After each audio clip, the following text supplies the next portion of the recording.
So, man, it's your big brother K-Rino back at y'all. We going back to back because this topic entered my brain, entered my mind, and I felt like we need to discuss it. So we're gonna discuss it. As y'all come into the door, hit that like button for your big brother. Hit that like button for your big brothers. Y'all come in. This not gonna be a long one. I promise it's not gonna be a long one. But we gotta kind of try to pop the top on this subject and try to get some understanding and pass on some understanding as to why it seems as though rap music, of all of the genres of music that are out, rap music seems to be the most heavily scrutinized and also the most heavily criticized, negatively criticized, and the most vilified. Now, I know what some of y'all are thinking. Some of y'all may be saying, oh, well, that's because, all of the things that rappers do. Rappers out here shooting and killing each other. They out here rapping about shooting and killing, and they rapping about doing drugs and this and that. And so, of course, that's going to lead to people saying negative, hurling negative criticisms at the art form and look at the behavior. But while there is a level of responsibility that has to be taken by all of us as artists and all of us as young people, young men and women and older men and women who love this art form, of course, there's a level of responsibility that has to be taken as we move forward into it. And as we combine, as we mesh music and everyday life together, but we don't want to act like other genres of music don't have their negative aspects as well, and that they don't have issues that seem to not get as much hype as rap music. We're not going to act like other genres of music don't have high levels of influence over certain demographics of people, and those influences are negative influences that lead people down the wrong roads. We're not going to act like that. But we do want to tackle things that we could do to try to make this art form that we know and love so much, try to make it better. Try to make it a lot cleaner. And when I say cleaner, I'm not talking about just language. I'm not necessarily talking about content, although I am talking about content. I'm talking about just things that can be done to make the whole art form itself take the black eye off of it. One thing we also have to know is that this black eye that's on it is part of a bigger plan too. Y'all should have knew that was coming. It's part of a bigger plan. It's part of an agenda. You hear people use the term weaponize a lot, and it's a legitimate, accurate way to describe what has been done to rap music. Rap music has been hijacked by some shady individuals who seek to control not just the art form itself for monetary gain, but they seek to control it so they can direct the trajectory of it and affect the minds of those who listen to it in the way that they want to affect the minds of those who listen to it. So we can put out music that promotes drug use. We can put out music that promotes violence and over-sexualized content. We can put out music that promotes the glorification of street life and hustling, and the glorification of material things. we can put out that kind of music and we can make it appealing. We can oversaturate the market with that type of music and make it appealing to the youth. And the more we oversaturate that market, the more dominance will be imposed and the more influence it will have over those young people, where life starts to imitate art that was imitating life. What is the case? Does life imitate art, or does art imitate life? What came first, the chicken or the egg?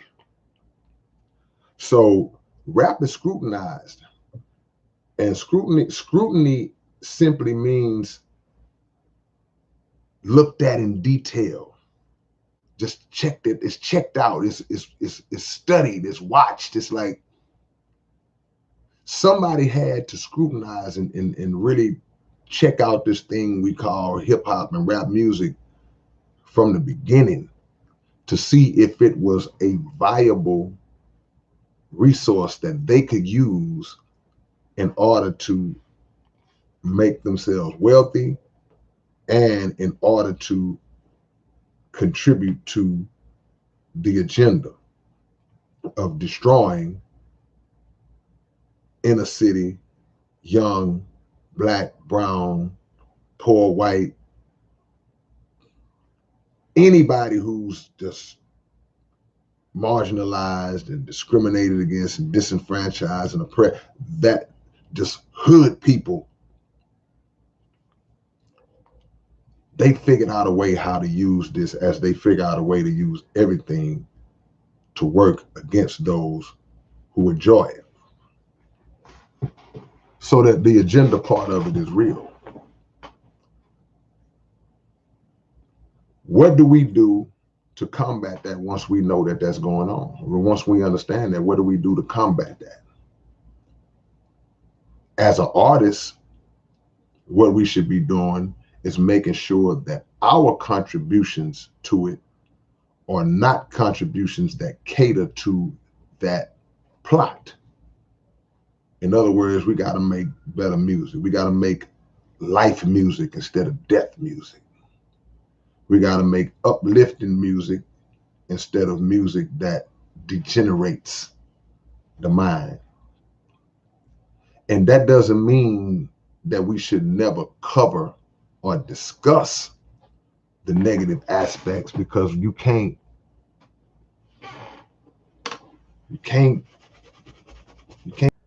some bang bang.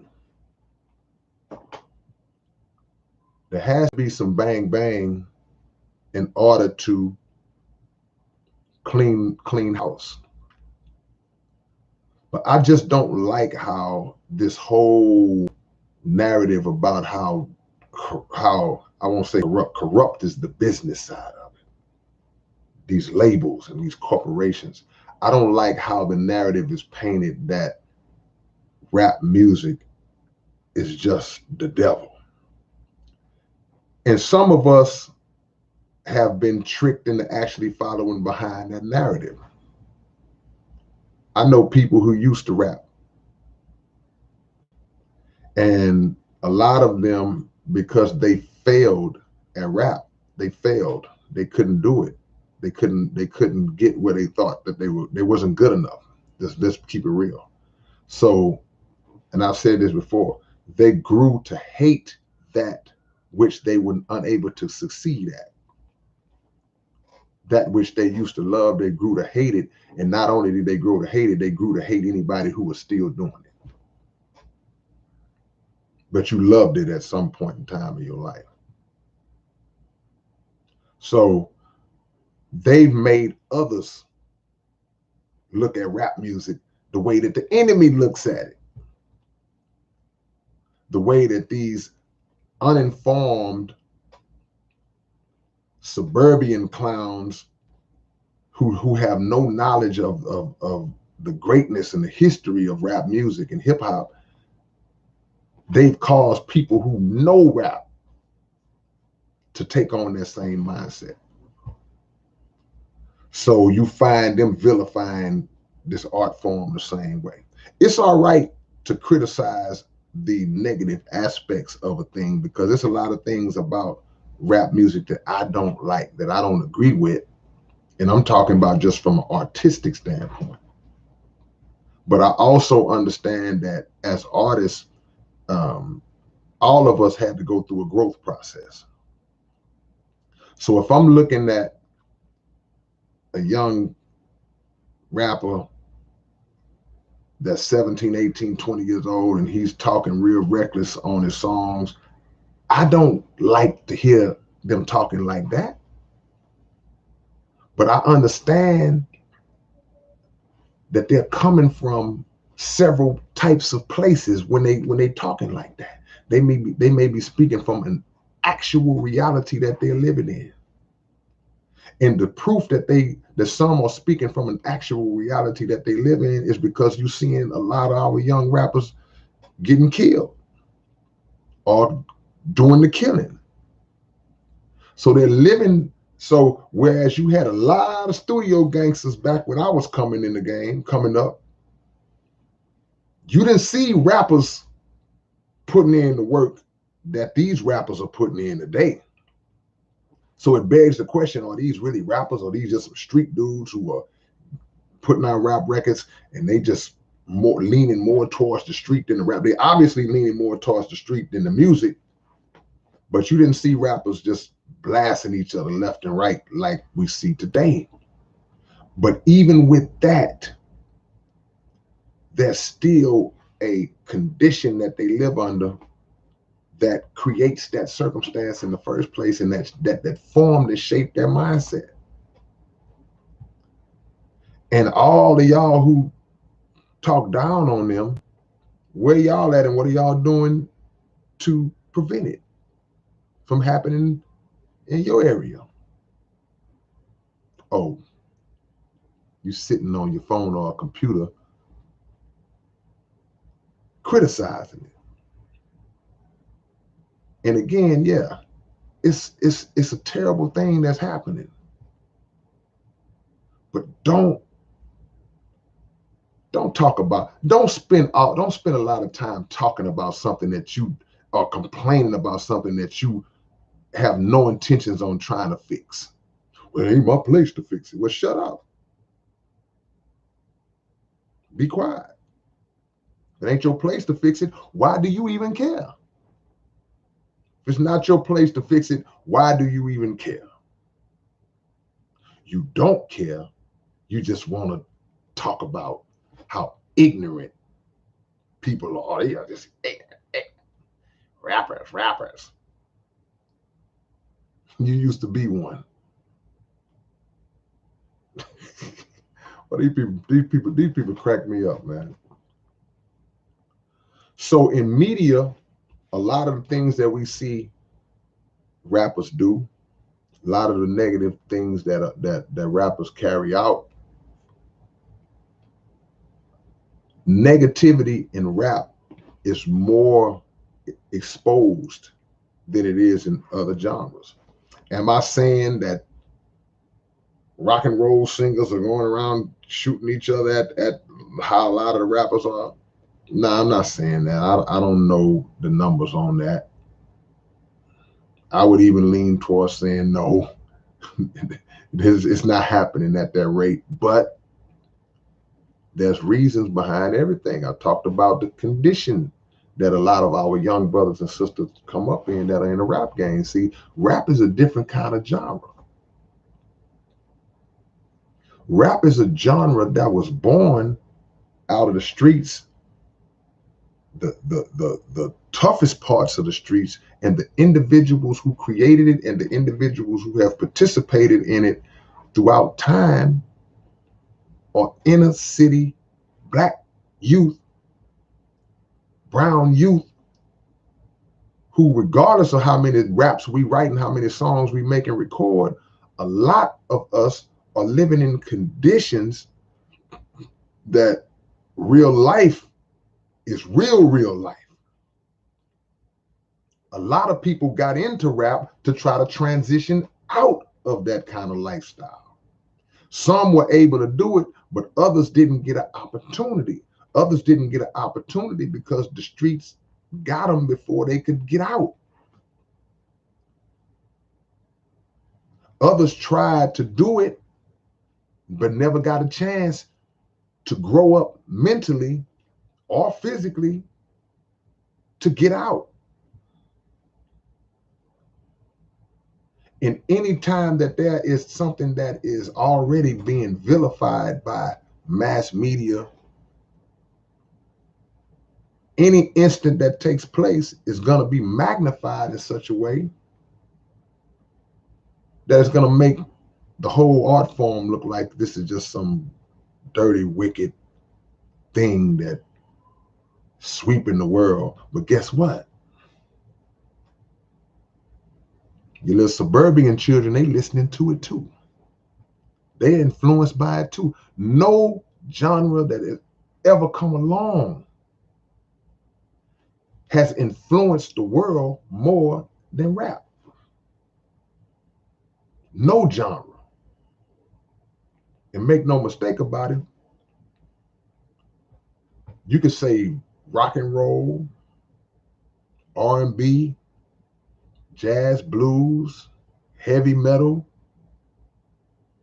I can't think of no other ones, but any ones that you can think of, there is no genre that has a grip on the world more than rap. You hear rap in everything. You hear rap in everything, anywhere you turn. You commercial, rap, new rap or old rap. Go to a football game, rap. Go to a baseball game, basketball game, rap. Go watch a movie, rap. You don't even have to be a black movie. You're going to hear some rap music in it. Go overseas, rap. Everywhere you go. So this genre that is hated so much, it's a contradiction because you don't hate the money that it generates for you, yet you still use it as a weapon to destroy those who do it. And it got so bad, everybody think they can rap. Everybody started to think that they can rap because now everyone wants to use it to get a piece of it. But they hate it because of who created it. They hate it because of who created it. So they figure out a way to make us destroy ourselves through the use of it. But if you could understand what a lot of the heavy metal artists say in those songs, some of those lyrics, when they decipher them, when they break them down, because you're not gonna understand it. You be like, he said what? Rock and roll, drug use, rampant in rock music, suicide, rampant, depression, rampant, drugs that we don't touch, rampant, rock and roll. Those things are not as heavily publicized as anything associated with rap because the individuals who do rap music have to be painted a certain way. This was created by thugs. This was created by animals. This was created by just lost, ignorant, N-words who all they talk about is this and that and that and that.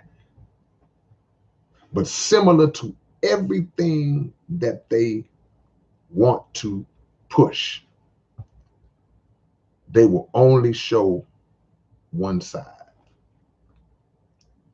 They won't talk about See, they'll talk about the East Coast, West Coast beef, but they won't talk about how they pumped it up through media, how they perpetuated it and pitted one side against the other because all they did was publicize. We don't own no publications and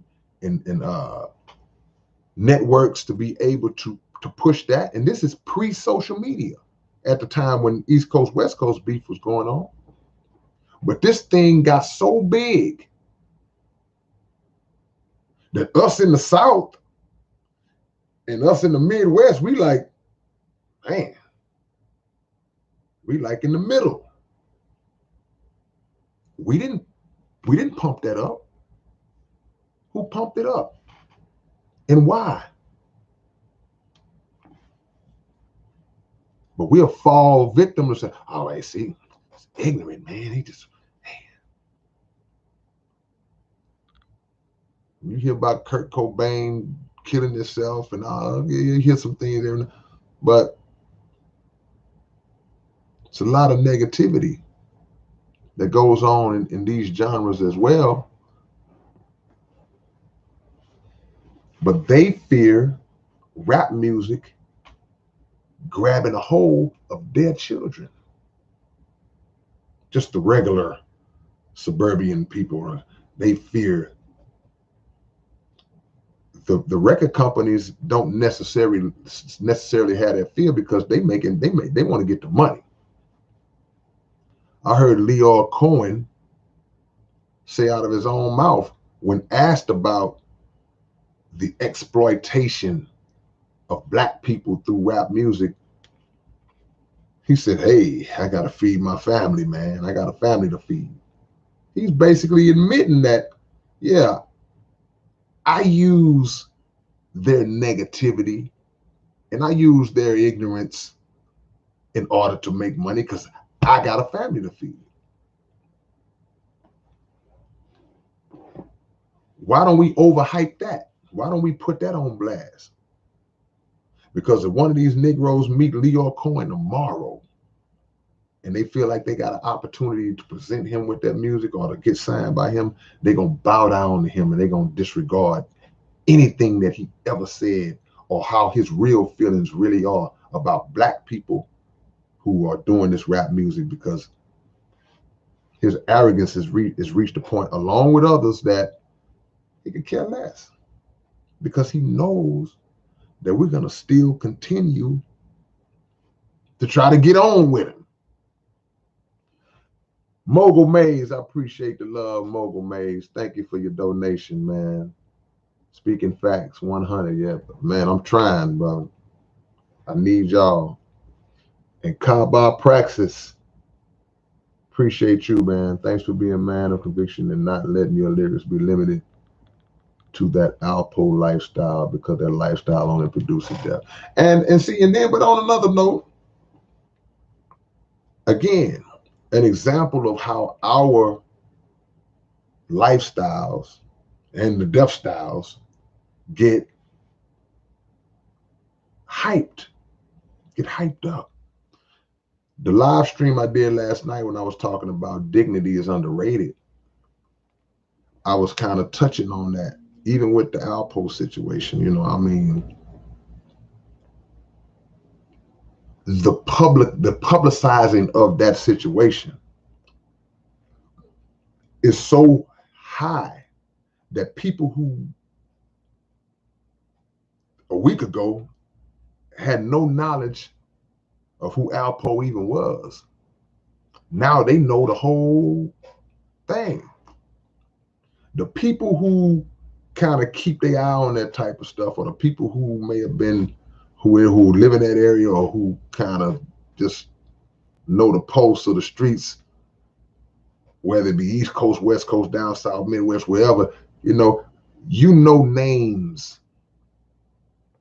It's kind of like rap. You know certain names that are connected to the streets, whether they're connected to the streets in a good way, where there's respect, or if they connected to the streets in a bad way, whether their name is not, they don't have a good name. But there are other people, there are more people who have no knowledge of these names. You could say these names and go, who? They don't know. Until the media pops it out there. And the same people who had no knowledge of who this person was or that person was, they read an article, they watch a news clip, and now all of a sudden, they'll do that with a rapper. Rapper get arrested, some dope or something or whatever. Rapper shoots somebody. Rapper gets murdered. A lot of these rappers, a lot of these young brothers who unfortunately lost their life through violence, the truth be told, and y'all tell me if I'm lying, tell me if you agree or disagree. Truth be told, a lot of these young artists who get killed in the streets, if you are not from that region, a lot of times we never heard of them. Just being real. If I've seen 15 stories about rappers getting killed in the last year, in the last 12-month span, I don't know how many it's been, but I'm saying if I've seen 15 stories about rappers getting killed, I'm being honest with you, I probably have never heard of 13 of them. Probably have never heard of 13 out of the 15, just to be honest. But Biggie made the song. He said, "You're nobody till somebody kills you."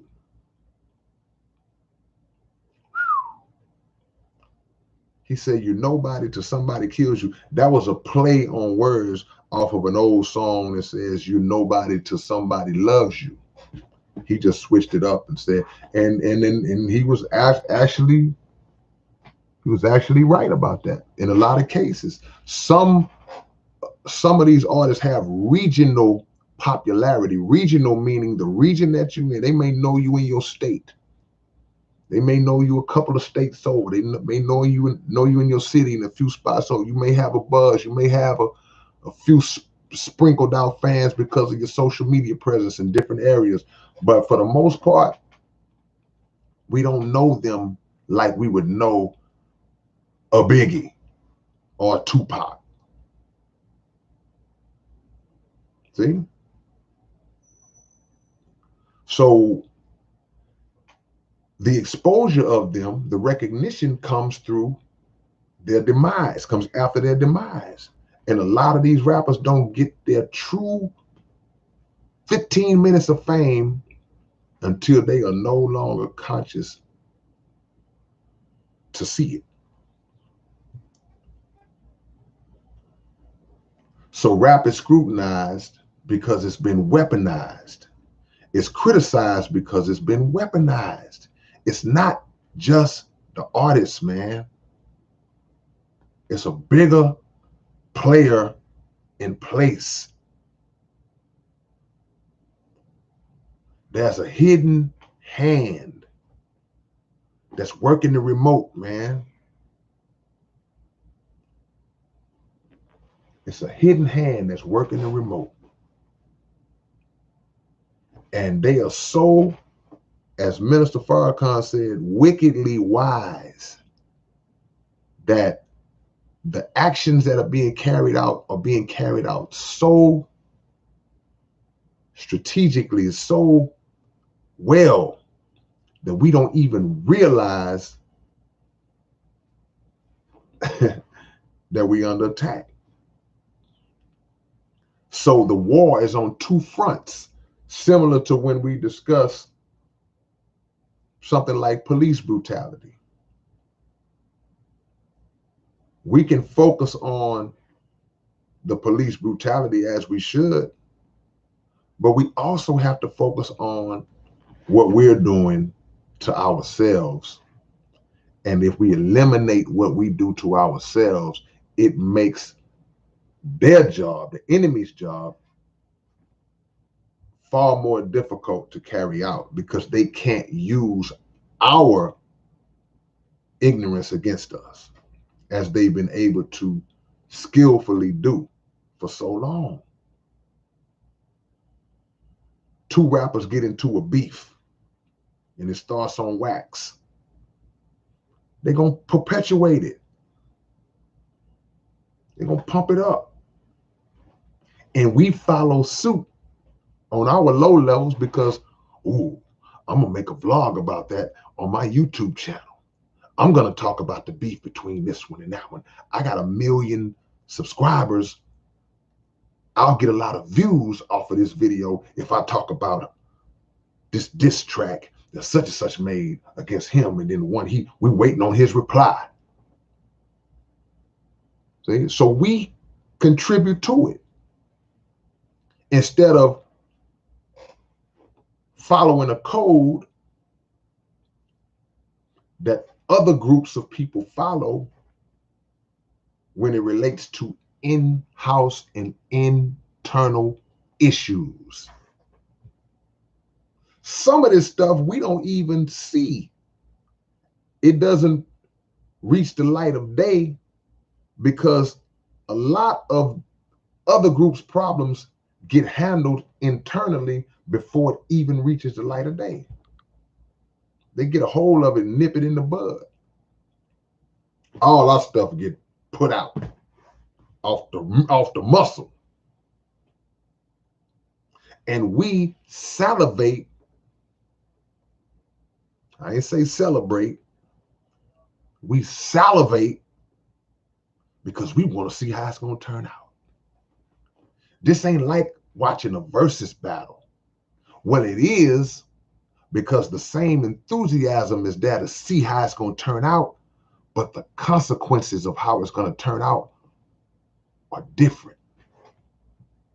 You have a versus battle and people say this guy won and that guy won. Okay, everybody moves on and has fun. Everybody made some money. Everybody enjoyed themselves. Hip hop had a great event and we move forward and we celebrate. But when two artists are really serious about a problem that they have with each other, why do we get just as excited about that? And if you don't like the other artist and you like this one, we lose all feeling for somebody else's life. We don't care. Oh, well, that's what he get. Oh, yeah, well, okay, we gonna see. He better not go to such and such. He better not go to that city no more. They gonna be waiting for him. Why are you pumping that up, man? Why are you pumping that up?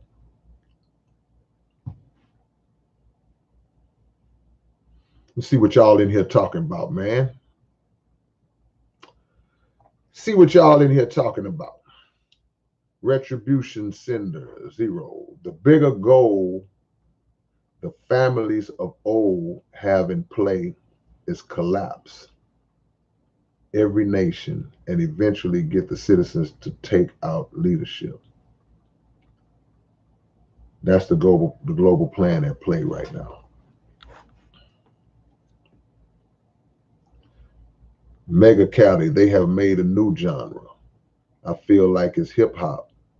That's why I can hear 10 new artists and think it was the same album, boy band stuff.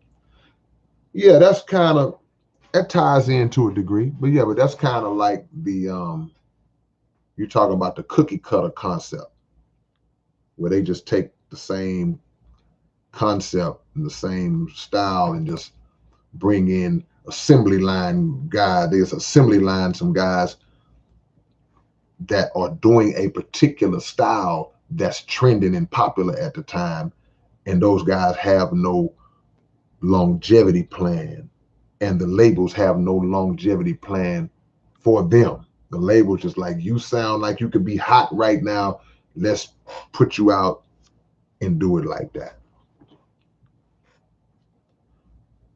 Rap music is the only genre, man, that literally,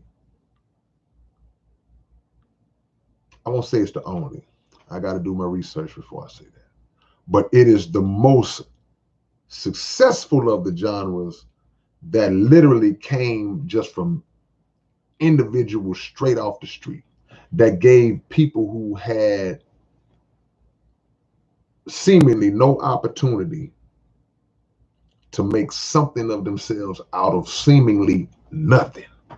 Because it's also the only genre that is not necessarily dependent on radio play, on the backing of a corporate machine. Rap music and rappers can be and have been successful. Many have been successful without ever touching the radio, because it's a word of mouth type of genre that can catch fire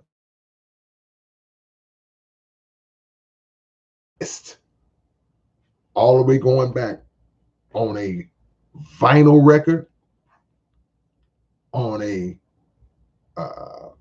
cassette tape, on a CD, and now digital. Don't necessarily need the radio. It's very unique in that regard, because if I wanted to sing R&B, I have not met one. I can't say it didn't ever happen because I don't know, but I've never met an R&B singer who was successful selling R&B records out the trunk. Can't say it never happened. I don't know. I'm just saying, if it did, it's very few. Never seen a rock and roll artist, and that's not to say they don't sell their merchandise at events and all that, but the way that it happens in rap is unique, man. Long before the internet, long before you could upload something on SoundCloud or YouTube and put your stuff out, long before that, rappers were selling thousands of units, selling units out the trunk, re-up and selling, re-up, selling, re-up, selling.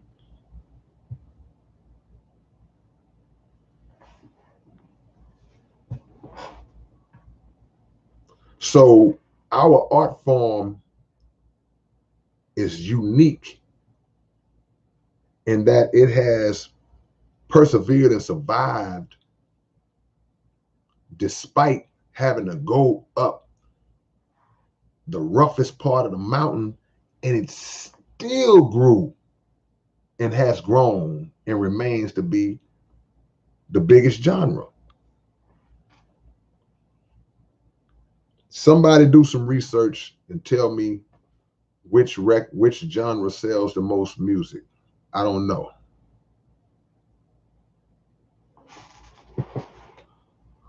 I feel like hip hop sells more records than any genre. I could be wrong. Somebody, one of y'all, get on top of that and do the research. They were very upset that this new form of music came up, and these black folks created this new form of music, and they didn't have control over it. So they figured out a way to gain control and ownership of it. So now they have that. We don't even own this no more. Handful of people that own their masters and you got all that, that's cool. But as a whole,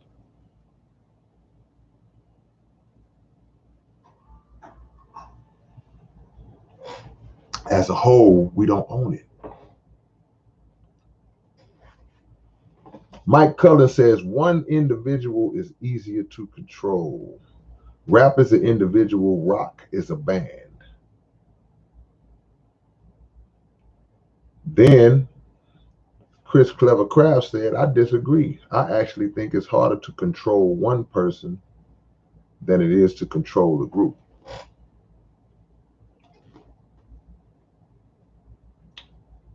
Depends on the individual that you're trying to control.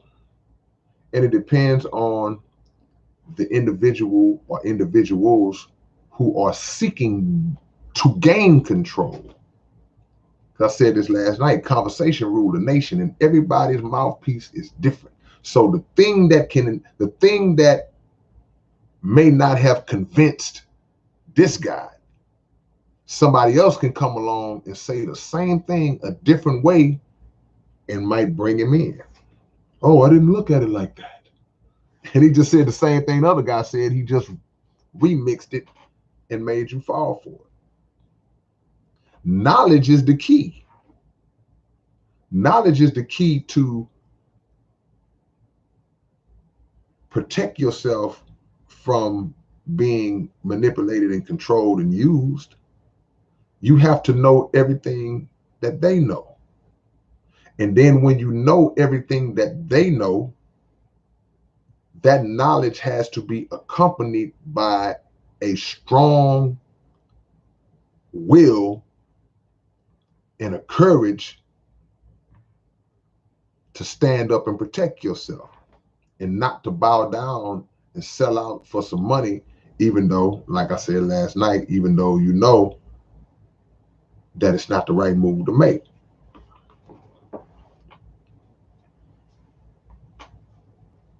You have to have some integrity. So rap was scrutinized in order to gain ownership of it, to gain control over it. And once I control it, I can do whatever I want to do. If I got a remote control car, I can make it go wherever I want to go. If I'm driving a car, I can make it go wherever I want to go. If I want to drive on a sidewalk, I can drive on the sidewalk if I wanted to. If I want to drive into somebody's house, I could do that if I wanted to, because I'm in control. But the key is we've made the mistake of allowing the enemy to control it. We got to take that back because we fell for a promise. We're going to give you this and give you that. If you sign with me, we'll make sure this happens. We'll give you your mother will get that house. You can get that car you want. You can get that necklace that you like. We fell for a promise.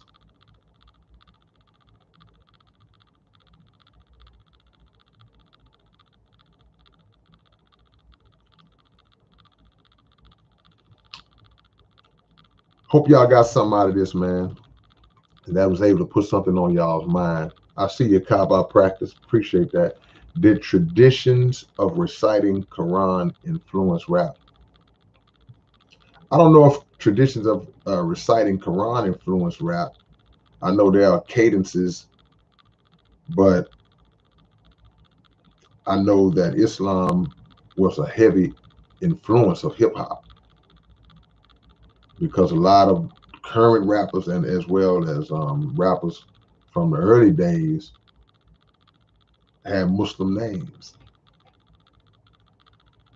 They were heavily influenced because rap started in the early 70s, coming out of the 60s in the civil rights movement, where there were groups like the Nation of Islam and 5%, Nation of Gods and Earth, and that influence was there. If you look at Rakim, he calls himself Rakim Allah. So as far as the recitation of the Quran influencing rap, I'm sure that it did to a degree depending on the individual. But I know that Islam itself had a lot to do with the lyrics that we know and love, because a lot of people would break down that wisdom, would break down the teachings of the Honorable Elijah Muhammad, break down the actual facts, would break down the mathematics in their rap records.